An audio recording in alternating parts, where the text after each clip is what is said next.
Avery here with the next installment of the Children's Book Council Make Your Own Storybook Competition. Now, up until this point, we've been talking a lot about the writing side of the whole creating a book thing. I want to take a little bit of a break from that and talk about some illustration. Now, we've been doing some very rough sort of thumbnail sketches, and I want to talk a little bit about character design. Now, there's two things that you have to know about character design when you're creating your characters for your storybook. Number one, they've got to be interesting. Number two, they have to be consistent. Now, it really doesn't matter how you illustrate them. You can paint them, you can use pen and ink, you can use collage, you can use photographed elements. You can even use clay and make little clay creatures and take photos of them if you want to. I'm going to show you a few samples here of some characters that are dogs in storybooks and picture books. So the first one over here is Harry McClary. Now this one is created by Lindley Dodge, super famous. She's been around for ages, and her dogs and her characters are pretty iconic. Now these Harry McClary is I believe he's a little Scottish Terrier. Correct me if I'm wrong. Sorry, I'm not so hot on my dog breeds, but he's created using pencil lines. So lots of shaggy, quick pencil lines on that one. The next dog comes from a book called, or a series called Oi Frog, which is written by Kez and Claire Gray and illustrated by Jim Field. I don't know if Claire Gray helped write all of them, but Jim Field definitely illustrated all of the books in this series. And I believe these dogs over here, this dog is created using digital illustration, and very bold, very cartoony sort of look to it. Pig the Pug by Aaron Blabey, probably one of my most favorite dog characters of all time. Aaron Blabey paints his using, I think, either acrylic paints or oil paints. I'm not quite sure. You can always look that up. And you can see that each one has got a very unique sort of look to it. One more too. And then of course, Dogman by Dav Pilkey. Now, just go with whatever illustration style you go with. Just make sure that you are comfortable with it. Don't try to paint hyper realistically if you don't have the patience for it. You know, if you look at Dav Pilkey's Dogman series, I mean, these are got to be the most simple illustrations ever. Very simple shapes, but super effective. You know, it doesn't have to be this. It doesn't have to be this amazing work of art that's taken hours and hours to create. But one thing you do have to make sure that you do is you just have to make sure that your characters are consistent. Same colors on each spread, same shapes and same sizes as you go through. What I'm going to go do now is I'm going to do a little bit of character development or character design for my story, which I'm writing, which of course is Happy as a Hog Out of Mud, about a warthog that doesn't want to play in mud. I'm going to be drawing Charlesworth Oinkington. I'm going to be sort of experimenting and doing a few doodles and sort of talking you through my process of how I go about designing a character for a picture book.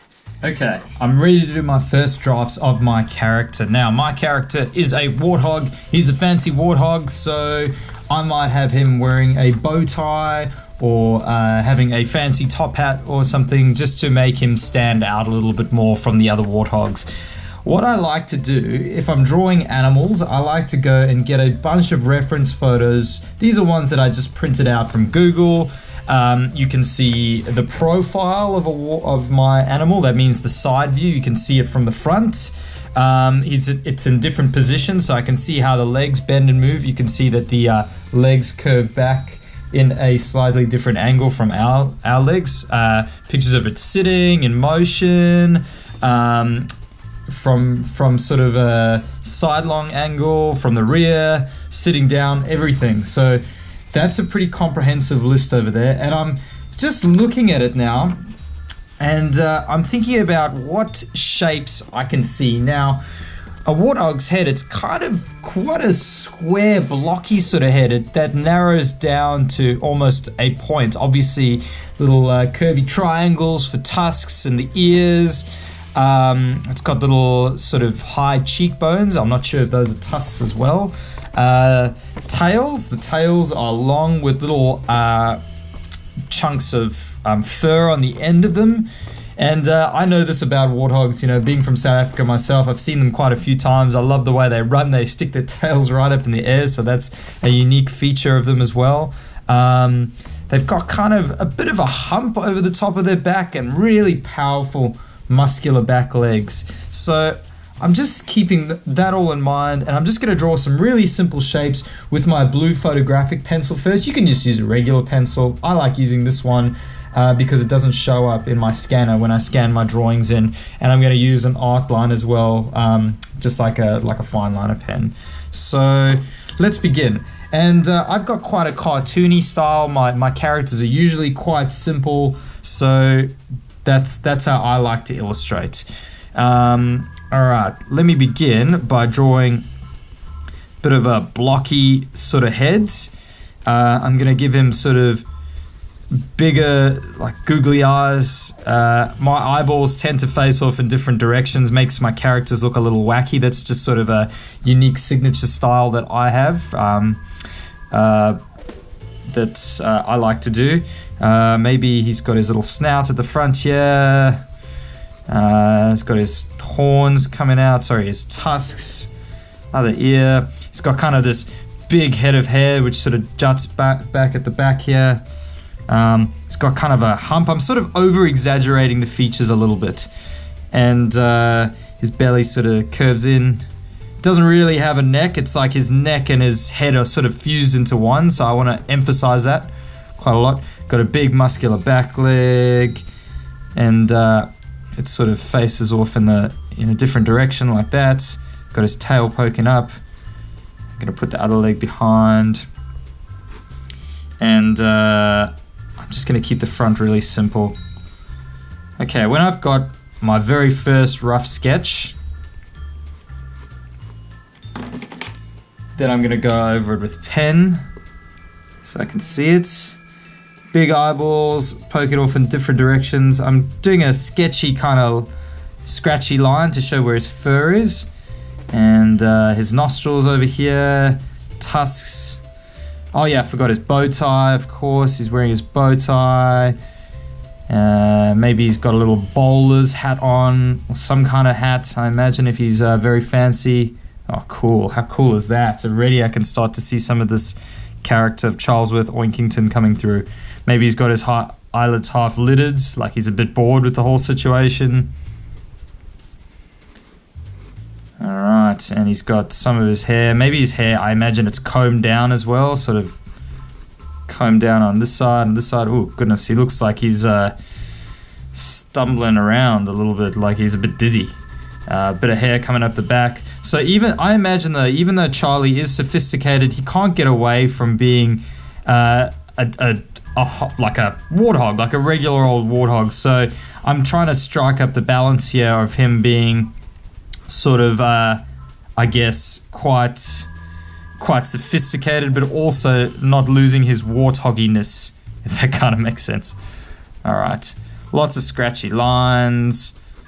So he's neat, but he's not quite as neat as a sophisticated creature like a flamingo, like we're going to see later in the story. Okay, there we go. Maybe he's got a bit of a waistcoat on. Now, as I'm looking at this, I'm kind of regretting making his eyes look off in different directions. I might change that as I keep on developing it. So that's kind of like my first illustration of Charlie. What I'm going to go do now is I'm going to illustrate a few more, I guess, concepts for Charlie. So I forgot his tail. So maybe if he's sophisticated, he might walk on two legs. He might have a cane, a monocle. Maybe I can't see his mouth at the moment. Maybe I'll have one where he's got maybe a bigger sort of jaw, maybe he's smoking a pipe. I don't know. I'll just explore and see what I come up with and see what works. Okay, so I've been sketching away and I've come up with a few ideas for Charlie. So that's my first one that I did. Here is his face kind of front on, and I think it's gonna work. I like the placement of the tusks over there. I experimented with him having little black dots for eyes instead of big old eyes, and then I went back to him being goofy again, except I gave him made him stand on two legs over here. I sort of gave up on this drawing because I thought it wasn't quite working so well, so I moved on to the next set. I came up with this one over here. I really like this idea of him kind of wearing a golf shirt. I thought maybe his arms, his limbs weren't quite long enough for this one. I want him to be kind of gangly, like a gentleman, so he could wear a suit properly. Over here, he looked a little dumb for me. I felt like maybe he might be look a little bit smarter if he's really into his reading and all that kind of stuff. So I sort of had his head tilting about, and I guess in this section, yeah, I was kind of obsessed with him not having a mouth. I don't know why. Couldn't really tell you, but it was just sort of working for me. So I just kept on going with that. I went to the back here, and this is sort of like a shorter, cuter version, and I thought, wouldn't it be nice to have little cutesy, tiny versions of the warthogs? And I kept on going, and then I sort of thought this guy over here looked quite nice. I quite liked his long, gangly legs. And this guy over here looked pretty cool. I liked his little queef on top, the way his hair's all styled. So I thought maybe I might go for something like that. Wasn't entirely stoked on his mouth. I thought he looked a little bit generic there. He didn't kind of look quite unique enough for me. Obviously there, he looks more, I guess, I don't know, alien-like. He doesn't really have that long snout to make him identifiable as a warthog. So after that one, I realized, okay, so I definitely have to have the elongated snout out. And I spaced his eyes out a bit over here. I made him look a little rougher over here, and I quite like the movement and the energy of this one. I mean, he looks a little bit crazy and stressed out, so I thought that would be pretty cool too. I experimented with his profile, what it might look like. There's another quick sketch there. So guys, you can see I'm obviously favoring this style where he's standing up, and eventually I kept on going, and I came up with this design over here, and then I scanned that into my computer, and eventually I decided Charlie would look like this over here. I decided to make him blue just because warthogs are generally I guess gray, and I thought I wanted to make him really stand out, look really different. Gave him a little blue bow tie and a kind of like a business shirt, and that's like a real scan texture in there. And I jumped ahead and I sort of did a few sketches of him doing a few things. Like I drew some other warthogs over here and added in some of the text. You can see he's kind of sitting there enjoying his cup of tea, and he's got his glasses on, and he's doing some rare bird watching there, and he's writing a bit of poetry and drinking a cup of tea. So I sort of experimented with him doing a whole bunch of different things to see if my character would work. I made sure that I could keep it consistent as well, so he's consistently the same color, and he's consistently wearing the same shirt and the same bow tie. So I think I'm quite happy. Okay guys, so I am really stoked with my character design of Charlesworth Oinkington, the warthog, and yeah, I think he looks really cute. I can definitely see myself drawing him heaps and heaps of times to continue finishing this book. So that's it, guys, for character development for today. I will go into a little bit more detail about how you can do it, but just for starters, I think it's really important for you to just have a play. Make sure you've got some reference photos for whatever it is that you're drawing, whether it's a person or an animal or a talking carrot. It doesn't really matter, as long as you've got some pictures to to go from as a springboard to start with, then you could sort of have a play and just do what feels right. I mean, it's your book, and as long as you're happy with what your character looks like, then that's all that really matters. All right, homework, reading.